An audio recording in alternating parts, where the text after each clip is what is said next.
Hello everybody and welcome back to Idle Zeros. This is the main account again. This is Hollow campaign, as you can see, Hollow 315.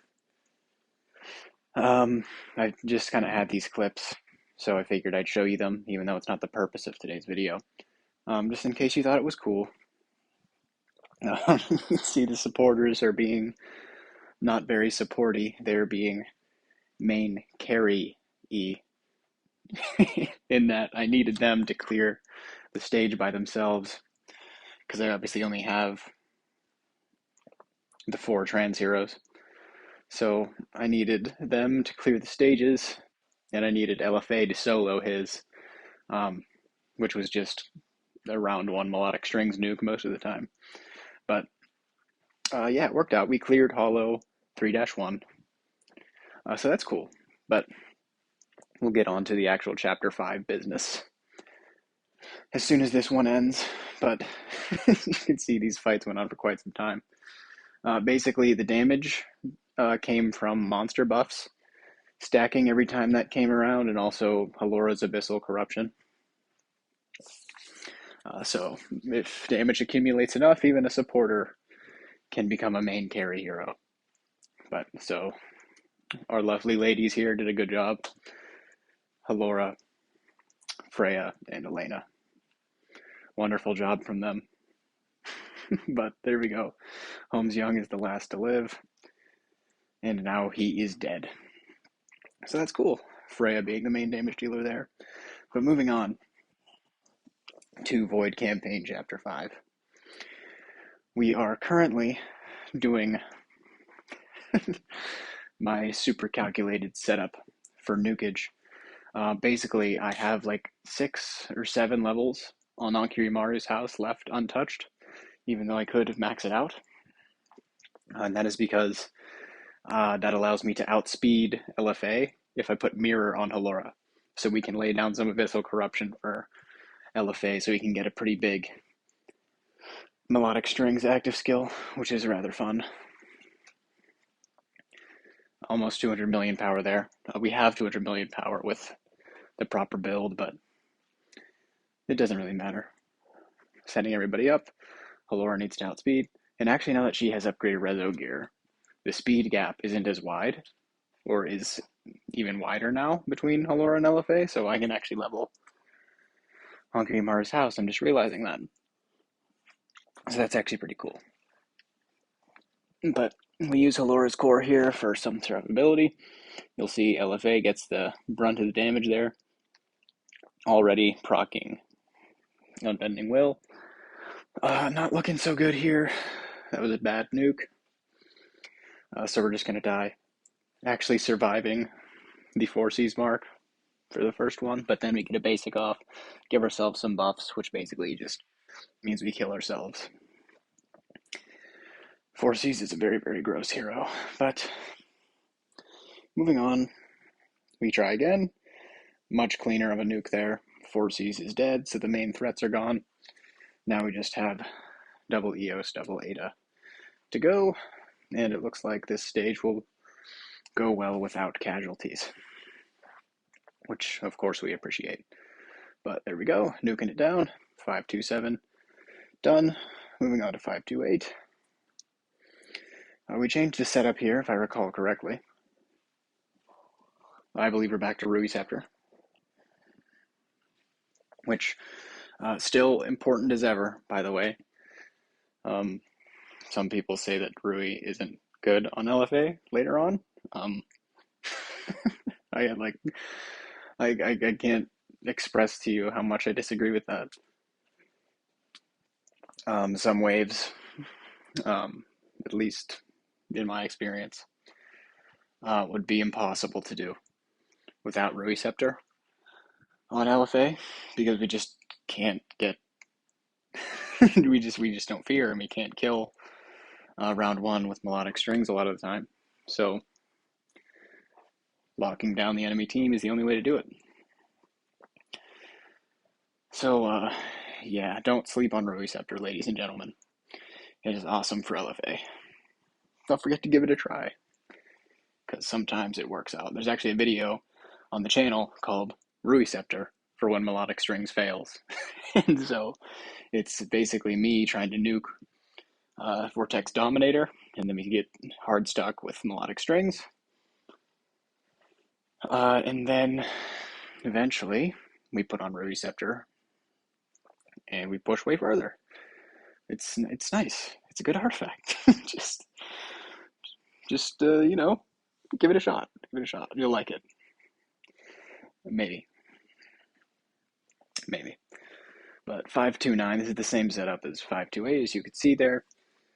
Almost at the boss wave, which I actually have to applaud DH for. I mentioned this in like the last video maybe, but the chapter 5 boss waves are actually pretty evil. They have they make you work for the victories. You can tell that they were crafted actually, instead of just having random annoying enemies thrown in. Because it just kind of feels like a puzzle. This one took quite a bit. I have actually like 4 different clips, each like 5 or 6 minutes long, of me trying different things. This is the setup we eventually settled on. Nuke is the strategy here, because it's a boss wave, and LFA just likes to nuke his bosses, but basically the Amun-Ra is the problematic party here, because every time we try to nuke and we have a healing curse, it's basically a loss, which does kind of suck. But what can you really do, right? We can just try until we don't get cursed, which does take a while for us, because we have a limited roster of heroes here, so there's only so many heroes it can actually land on. LFA just happens to take it most of the time, which is unfortunate, but it works out. This will be a shorter video today because, well, 531 is filthy. It's like the worst wave I've ever seen in my entire life. And macroing might be possible when I get 5th trans, just because we need another meat shield, at least another meat shield. We'll also get the aura bonus, which we still haven't had up to this point, which will be nice. But it's pretty gross. There we go. You see we didn't get cursed there. But Amun-Ra is up, which means we get cursed now. LFA nukes, and Eloise kills us. So, yeah, quite problematic. I tried nuking the Amun-Ra, but we didn't have enough damage to do so, because he obviously doesn't get the Demon King's Might off when he fights non-boss enemies. So that is rather unfortunate. Very difficult wave. Very difficult. Harder than most of the regular waves, which is interesting.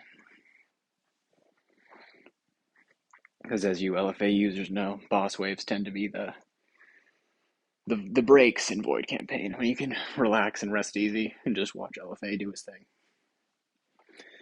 But boss dead. LFA nukes, and that's going to be the clear. He had healing curse, but Halora lived. And sadly, this is their stopping point for the foreseeable future. Like, what the hell even is this? So, macroing, Valk stages. We'll switch over to the actual account now. Macroing Valk stages with Flame Strike was possible, because Flame Strikes always target slot 1 with their basic. And so we just have to conserve on Bending Will just a little bit, because we can take 2 full Valk actives, assuming the first Valk basics, rather, assuming that it procs on Bending Will with the first hit. But with Holmes doing follow-up attacks, after every single Valk one, he just strips our Unbending Will, and it makes it infinitely more difficult. But here's the current LFA. Pretty awesome. I upgraded the Ilamok. He'll be the next trans. We are 1.5 million away right now, so that's cool. Treasure Train. Here we go. Bam. 2.6 million attack. Obviously quite huge, but pretty nice here. Lots of stuff. Feel free to pause the video if you want to see any of this. Otherwise, that'll be it. I cleared Abyss Sealand 27 with Halora recently, so that was cool. Here she be. Pretty awesome. I'm going to get PDE to level 40, and then I'm going to put all my spirit into Ilamok. Because as I will not have very strong tenets for him when I get him, I would like as much raw stats as possible so that he can be a good supporter for us. So that will be good. I'm going to put an Ignis into this guy as soon as I get an awakening on an Ignis of adequate HP. So that's cool. But yeah, that's going to be all for now. I appreciate you stopping by. Have a good day, everybody.